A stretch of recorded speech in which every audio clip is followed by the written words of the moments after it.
হালি শহরের খবরে নজর রাখতে হবে। হালি শহরে মুখ্যমন্ত্রী শুভেন্দু অধিকারী একরকম রাজধর্ম শেখালেন, বোঝালেন মুখ্যমন্ত্রী সবার।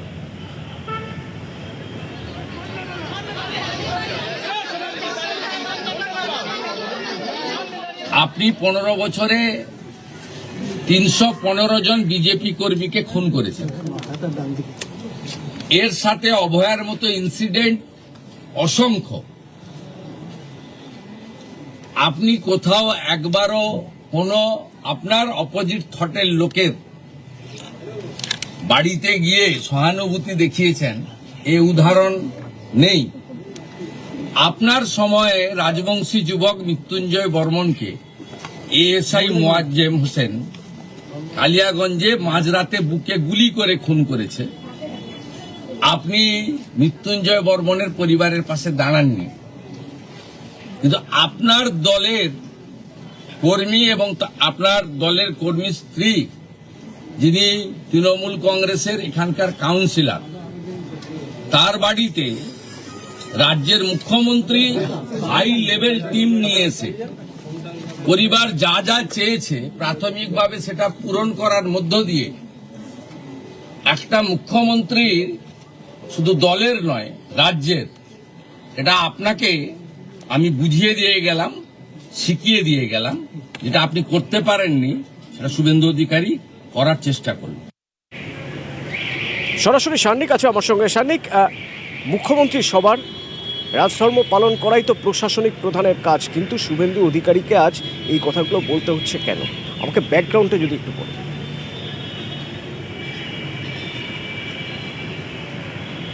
অতনু, সেই উত্তরটাও তিনি নিজেই দিয়েছেন। তিনি একেবারে ইতিহাসের রেফারেন্স টেনেই তিনি বলেছেন যে এর আগে জ্যোতিবাবুর সময়ের কথা আমি বলবো না, কিন্তু বুদ্ধবাবুর সময় কিংবা প্রাক্তন মুখ্যমন্ত্রী মমতা বন্দ্যোপাধ্যায়ের সময়, সেই দুটো সময়কালের কথা একেবারে রেফারেন্স টেনে তিনি বলেছেন। তারা কখনো দেখাতে পারবেন যে তাদের আমলে তারা কোনো বিরোধী দলের নেতা বা কর্মীর বাড়িতে তারা গিয়েছেন, কিংবা আগের সরকারের আমলে 315 জন বিজেপি কর্মীর মৃত্যু হয়েছে, সেক্ষেত্রে কোনো মৃত বিজেপি কর্মীর পরিবারের পাশে সরকার বা মুখ্যমন্ত্রী নিজে গিয়ে দাঁড়িয়েছেন, সেই ছবি কি তারা দেখাতে পারবেন? এই প্রশ্ন তিনি সরাসরি তুলে তার যেটা দাবি, তিনি কারোর কোনো দলের তিনি মুখ্যমন্ত্রী নন, তিনি সবার মুখ্যমন্ত্রী। তাই আজকে এই পরিবারের কাছে যখন তিনি এসেছিলেন, তাদের যে দাবি, তাদের যে অভিযোগ তিনি সবটা শুনেছেন, সেই মতো তিনি ব্যবস্থা গ্রহণ করছেন এবং সেই ব্যবস্থা গ্রহণের কথাও তিনি এখান থেকে বেরিয়ে তিনি সরাসরি ঘোষণা করছেন, যেখানে তিনি স্পষ্ট বলে দিলেন যে থানায় এই ঘটনা ঘটেছে, যেখানে কাস্টোডিয়াল ডেথের এই অভিযোগ সামনে এসেছে, যদিও গোটা বিষয়টা তদন্তাধীন, গোটা বিষয়ে এরপরে আরও ফার্দার তদন্ত হবে, কিন্তু তা সত্ত্বেও ময়নাতদন্তের রিপোর্ট আসার আগেই তিনি প্রাথমিকভাবেই তিনি যে ঘোষণা করলেন, তাতে স্থানীয় থানার যিনি আইসি তাকে ক্লোজ করার সিদ্ধান্ত এবং পাশাপাশি যিনি এই গোটা ঘটনার তদন্তকারী অফিসার তাকে সাসপেন্ড করার ঘোষণা তিনি এখানে দাঁড়িয়ে করে গেলেন। স্বভাবতই এর আগের ইতিহাসের কথা যেহেতু তুলেছিলেন তিনি, তাই আগের মুখ্যমন্ত্রীদের আমলে এই ধরনের কোনো ঘটনা ঘটেছিল কিনা সেই বিষয়ে খতিয়ে দেখার প্রয়োজন রয়েছে। তবে স্বাভাবিকভাবেই আজকের যে ছবিটা আমরা দেখলাম, ছবিটা কার্যত নজিরবিহীন এবং যে পরিবারের সঙ্গে তিনি দেখা করলেন, সেই পরিবারের সদস্যরাও কিন্তু পরে বেরিয়ে এই একই কথাই বললেন। তারাও বললেন মুখ্যমন্ত্রী যে তাদের বক্তব্য শুনবো সান্নিক, তবে তার আগে এই যে তুমি বলছিলে যে সঙ্গে সঙ্গে অ্যাকশন, স্পটে দাঁড়িয়ে অ্যাকশন নেওয়ার কথা বলছেন মুখ্যমন্ত্রী শুভেন্দু অধিকারী, কি বললেন শুনুন।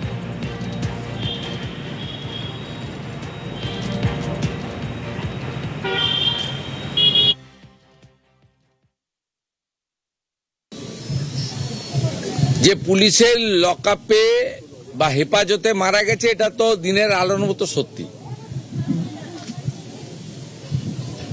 কতটা শারীরিক অত্যাচারে মারা গেছে বা কিভাবে মারা গেছে, এটা আমি বা ডিজিপি সাহেব বলতে পারবো না। 3 জন ডাক্তারের নেতৃত্বে যে পোস্টমর্টম হয়েছে ভিডিওগ্রাফি দেখে, তাদের রিপোর্ট যতক্ষণ না পুলিশ আইও কালেক্ট করছে ততক্ষণ এটাতে কনক্লুশনে আসা যাবে না। পুলিশের গাফিলতি প্রমাণিত, কারণ তাদের কাস্টডিতে মারা গেছে। এবারে কতটা কি অত্যাচার করেছে ইন ডিটেলস পিএম রিপোর্টে পাওয়া যাবে। আমরা প্রাথমিকভাবে থানার আইসিকে ক্লোজ করছি পুলিশ লাইনে, আর আইও ইনভেস্টিগেটিং অফিসার তাকে সাসপেন্ড করছি। ম্যাজিস্ট্রেরিয়াল ইনকোয়ারি ক্ষেত্রে প্রোটোকল ম্যান্ডেটারি। সাধারণত ডেপুটি ম্যাজিস্ট্রেট লেভেলে বা এসডিও লেভেলে ইনকোয়ারি হয়। আমরা এক্ষেত্রে ঘটনার গুরুত্ব অনুভব করে এবং পরিবারের দাবি মেনে উত্তর 24 পরগনা জেলা শাসক মহোদয়াকে ম্যাজিস্ট্রেরিয়াল ইনকোয়ারি করার জন্য দায়িত্ব দিচ্ছি। কোন রাজনৈতিক মতাদর্শে বিশ্বাসী, কোন রাজনৈতিক দলের সক্রিয় কর্মী, সত্যি এগুলো ম্যাটার করে না যদি মুখ্যমন্ত্রী সবার হন। মুখ্যমন্ত্রী তো সবার, মুখ্যমন্ত্রী কোনো একটি দলের তো নয়। আর সেই জন্যই মুখ্যমন্ত্রী শুভেন্দু অধিকারী আজ যখন কথা বলছেন ওই পরিবারের সঙ্গে, সেই পরিবার আশ্বস্ত, তারা তো বিচার চেয়েছেন যে কীভাবে এ ঘটনা ঘটলো, কীভাবে মৃত্যু হলো সেটা অন্তত বার হোক, কারা কারা জড়িত তা জানা যাক। সরাসরি সান্নিকের সঙ্গে একবার কথা বলি। সান্নিক, আজ কি কথা হলো মুখ্যমন্ত্রীর সঙ্গে ওই পরিবারে?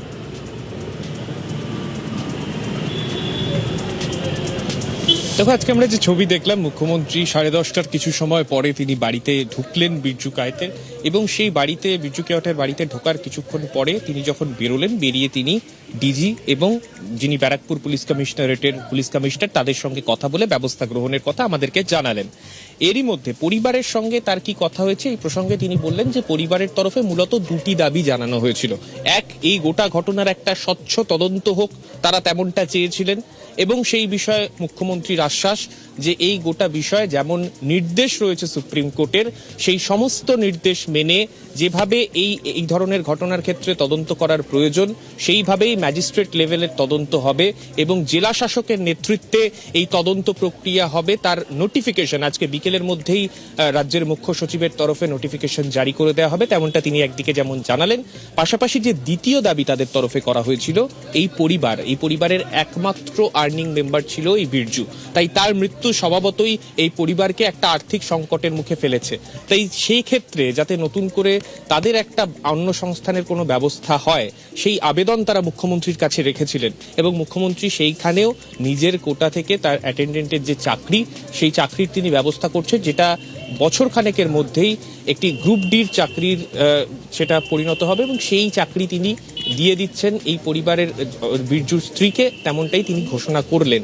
তিনি যেমনটা স্পষ্টতই তিনি জানিয়ে দিলেন আজকে এখানে দাঁড়িয়ে যে এই দুটি বিষয়ের পাশাপাশি যদিও পরিবারের তরফে কোনো আর্থিক সাহায্যের দাবি করা হয়নি বা তারা আর্থিক সাহায্য চাননি মুখ্যমন্ত্রীর কাছে, তা সত্ত্বেও মুখ্যমন্ত্রীর নিজস্ব যে রিলিফ ফান্ড রয়েছে সেই রিলিফ ফান্ডের তরফেও 10 লক্ষ টাকা এই পরিবারের হাতে তিনি তুলে দিয়েছেন। এবং এক্ষেত্রেও তিনি যে বিষয়টা স্বীকার করলেন যে কারোর মৃত্যু কখনো টাকা দিয়ে এইভাবে মাপা যায় না, কিন্তু তা সত্ত্বেও তার মনে হয়েছে এই পরিবারের পাশে দাঁড়ানো দরকার, এবং সেই বিষয়টাই কিন্তু আজকে তিনি এখানেই পরিবারের পাশে দাঁড়িয়ে ঘোষণা করলেন। স্বভাবতই আজকে মুখ্যমন্ত্রীর যে ভূমিকা, তার প্রতিক্রিয়াতেও এখানে এই পরিবারের সদস্যরা তারাও জানালেন যে এই ক্ষেত্রে মুখ্যমন্ত্রী যে ভূমিকা নিয়েছেন সেটা কোনো দলের নেতা হিসেবে নন, মুখ্যমন্ত্রী তো সবার, তাই সেই জিনিসটা কিন্তু এক্ষেত্রে মুখ্যমন্ত্রী আজকে পালন করেছেন, তার রাজধর্ম তিনি পালন করেছেন, সেই বিষয়টা আজকে পরিবারের আগে মুখ্যমন্ত্রী কি বললেন ওই পরিবারের সঙ্গে দেখা করে, শুনো। আমি হোম মিনিস্টার, বছরে 3টে অ্যাটেন্ডেন্ট পাই। আমি ও স্ত্রীকে আমার অ্যাটেন্ডেন্ট হিসেবে চাকরি দিলাম। উনি শোক কাটিয়ে ওঠার পরে লোকাল থানার সঙ্গে অ্যাটাচ থাকবেন, এবং 12 মাস 15,000 টাকা করে এরা পায় অ্যাটেন্ডেন্ট। 12 মাস কমপ্লিট হলে গ্রুপ ডিতে পার্মানেন্ট হয়ে যায়, কারণ বাকি চাকরি তো পরীক্ষা দিয়ে হয়, আমরা তো ভাবে চাকরি দিতে পারি না। C agreed. আমরা থার্ড যেটা বলেছি যে মৃত্যু অর্থ দিয়ে হয় না, কিন্তু সব প্রদেশেরই সরকার, কেন্দ্রের সরকার একটা দায়িত্ব থাকে। এই জন্য CM relief fund, PM relief fund, এই জন্যই ডিজাস্টার ম্যানেজমেন্ট ফান্ড, এই জন্যই থাকে, এক ব্যবস্থা থাকে সরকারের। ওরা আমাদের কাছে অর্থ চায়নি, কিন্তু আমি চিফ মিনিস্টার রিলিফ ফান্ড থেকে 10 লক্ষ টাকার একটি চেক ওনার মিসেসকে দিয়েছি। বলছি এটা আপনাকে নিতে হবে না, আপনাকে একটা চাকরি, ছোট চাকরি হলেও দিলাম আমরা, 2টো বাচ্চার নামে আপনি MIS করে দেন, ওদের পড়াশোনাটা দেখতে হবে। রাজনৈতিক মতপার্থক্য থাকতেই পারে, কিন্তু সরকার পাশে থাকবে, বার্তা দিলেন মুখ্যমন্ত্রী। আমি প্রয়াত জ্যোতিবাবুর কথা বলবো না, প্রয়াত বুদ্ধবাবু এবং প্রাক্তন মুখ্যমন্ত্রী মমতা ব্যানার্জির সময়ে একটা উদাহরণ দেখাতে পারবেন না যে রাজ্য সরকারের প্রশাসনিক প্রধান মুখ্যমন্ত্রী, তিনি রাজ্য মন্ত্রিসভার সদস্য ডিজিপি তাকে সাথে নিয়ে রাজনৈতিক ভিন্নমত পোষণ করা লোকের বাড়িতে এসেছেন, তার বক্তব্য শুনে তাকে সরকারের যে কর্তব্য সেটা পালন করার জন্য এই উদাহরণ আপনি পাবেন না, যেটা আমাদের সরকারের সময় আপনারা দেখতে পাচ্ছেন। পরিবারও কমপ্লিটলি তৃণমূল পরিবার, ওর মিসেস কাউন্সিলর, তারাও বর্তমান সরকার এবং পুলিশ প্রশাসনের উপরে হায়ার লেভেলের উপর, লোকাল পুলিশের উপর ওদের অভিযোগ আছে, সিপি ডিজিপির উপরে, ডিএম এর উপরে, চিফ মিনিস্টারের উপরে, লোকাল এমএলএ এর উপরে কনফিডেন্স রেখেছে। এটা আমাদের বড় পাওনা। মুখ্যমন্ত্রীর পদক্ষেপে আশাবাদী মৃত তৃণমূল কর্মীর পরিবার। আমি তৃণমূল কর্মী ছিলাম, আমি একজন কাউন্সিলরও ছিলাম, প্রাক্তন কাউন্সিলর। তো থাকা সত্ত্বেও উনি এসেছেন, আমি তার জন্য ওনার কাছে চিরকৃতজ্ঞ। আমাকে মুখ্যমন্ত্রী আশ্বাস দিয়েছেন যে আমি বিচার পাবো, আর উনি আমার বাচ্চাদের জন্য বলেছেন যাতে আমি ভবিষ্যতে বাচ্চাদেরকে নিয়ে থাকতে পারি, সেই ব্যবস্থা উনি করে দেবেন। আমি বিচার পাবো, আমি সেদিকে পুরো আশাবাদী। এবার গতকালের ছবি দেখাবো। প্রাক্তন মুখ্যমন্ত্রী মমতা বন্দ্যোপাধ্যায় যখন হালি শহরে মৃত তৃণমূল কর্মীর বাড়িতে যান, তখনকার ছবি দেখুন।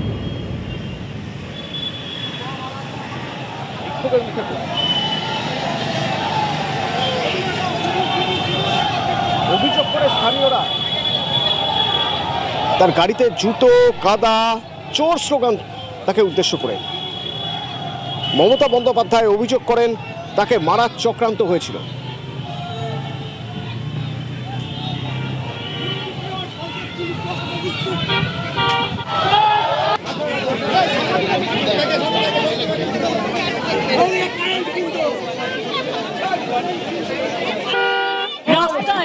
বিজেপিকে জোগাড় করে এখানকার লোকাল আইসি, যিনি এই হত্যাকাণ্ডের ঘটনায় ইনভলভ, তিনি নিজে বাইরে থেকে বিজেপি তারা আমাদের গাড়িতে অশ্রাব্য গালিগালাজ এবং এত বড় বড় ইট মেরেছে।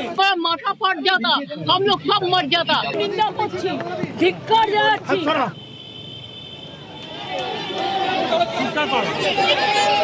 গতকালের এই ঘটনা নিয়ে কি প্রতিক্রিয়া শুভেন্দু অধিকারী? জনরোষ এত চুরি করেছেন, আপনি পুলিশকে জানিয়ে আসলে আমি সব ব্যবস্থা নিতাম। Responsibility goes to police. আপনি পুলিশকে জানিয়ে আসেননি, আপনি কল্যাণ ব্যানার্জি আর দোলা সেন ছাড়া কাউকে বলেননি। আপনি you are holding Z+ category. আপনি যখন যেখানে যাবেন প্রায়র পুলিশকে বলবেন you should inform police properly because you are holding Z+ category still. আপনি জানিয়ে আসেননি, তার রেসপন্সিবিলিটি ডিজিপি বা পুলিশ মন্ত্রী নেবেন। সমাজ বিরোধীদের সঙ্গে সমাজ বিরোধীদের মতো ট্রিটমেন্ট হওয়া উচিত বলছেন দিলীপ ঘোষ।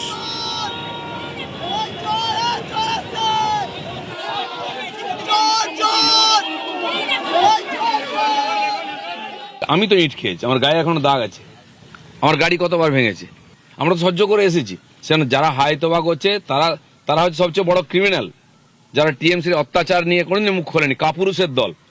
আমরা যখন দিনের পর দিন মার খেয়েছি, 250 লোককে ফাঁসি দিয়েছে, ঝুলিয়ে দিয়েছে, তখন এই মানবতা কোথায় ছিল? ডিমের জন্য প্রাণ যাচ্ছে। যেন এইসব মানবতার কথা বলবেন না, সৌজন্যতার কথা বলবেন না। যারা সমাজ বিরোধী কাজ করেছে তাদের প্রতি সমাজ বিরোধীর মতো ট্রিটমেন্ট করা উচিত। আমি তো বলছি পশ্চিমবাংলার মানুষের মধ্যে মানবিকতা যায়নি, তাই ইটের বদলে ডিম মারছে। মারা উচিত ইট, আমি সমর্থন করবো ইট মারলে। এদের এটা পাওনা ছিল। সমীর ভট্টাচার্য পার্টির নীতির কথা বলেছেন, ঠিক বলেছেন। আমি যেটা বলছি ঠিক বলছি, যে বুঝতে পারবে না তাকে বোঝাবার দায়িত্ব আমার আছে, আমার কাছে পাঠান। যারা বাড়িতে বসে আছে বউর আঁচলের তলায়, তারা নৈতিকতার কথা বলবে আর দিলীপ ঘোষ শুনে নেবে? যে 10 বছর কাঁটার উপর দিয়ে হেঁটে গেছে, এই মানে অ্যান্টি সোশ্যালদের বিরুদ্ধে লড়াই করেছে, আমাকে যেন কেউ মানবতার কথা না শোনায়। আমি তো আমার কর্মীদেরও ধন্যবাদ দেবো, আজ পর্যন্ত ওরা ইট পাটকে লাঠি নিয়ে দাঁড়ায়নি রাস্তায়। আমাকে তো রোজ দাঁড়ানো হতো, গাড়ি ভাঙা হতো। কতজন বুদ্ধিজীবী তখন রাস্তায় নেমেছিল প্রতিবাদ করতে? ন্যাকার দল।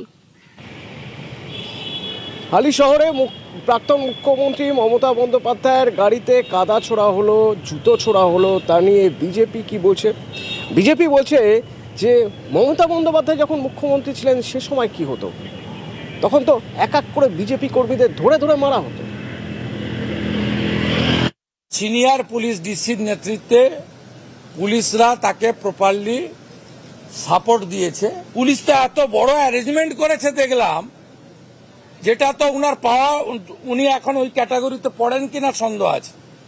কিন্তু আমাদের নির্দেশ আছে, প্রাক্তন মুখ্যমন্ত্রী 15 বছর ছিলেন, বয়সও হয়েছে, উনাকে যতটা সম্ভব পূর্ণ নিরাপত্তা এবং উনার সম্মান রাখা উচিত, সে কাজ পুলিশ করেছে। পুলিশ কিছু খারাপ কিছু করেনি। রাজ্যের বর্তমানের মুখ্যমন্ত্রী প্রাক্তন বিরোধী দলনেতাকে উত্তরবঙ্গে জীবন্ত গাড়িতে পুড়িয়ে মেরে দিচ্ছিলেন। গণরোষের শিকার তৃণমূল কংগ্রেস, তৃণমূলকে তৃণমূল বাঁচছে।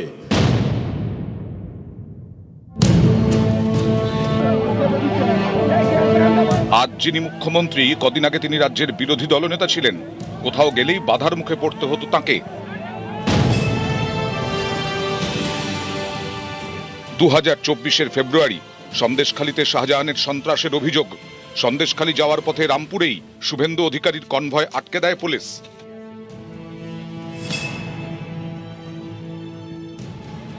আরজি করেন নৃশংস ঘটনার প্রতিবাদে নবান্ন অভিযান। পার্ক স্ট্রিটেই আটকে দেওয়া হয় তৎকালীন বিরোধী দলনেতাকে।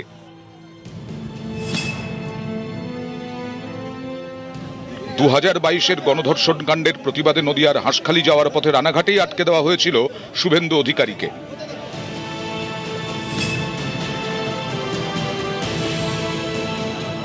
2023 অগস্ট খেজুরিতে বিজেপির সভায় যাওয়ার পথে শুভেন্দুর কনভয় আটকে দেয় পুলিশ।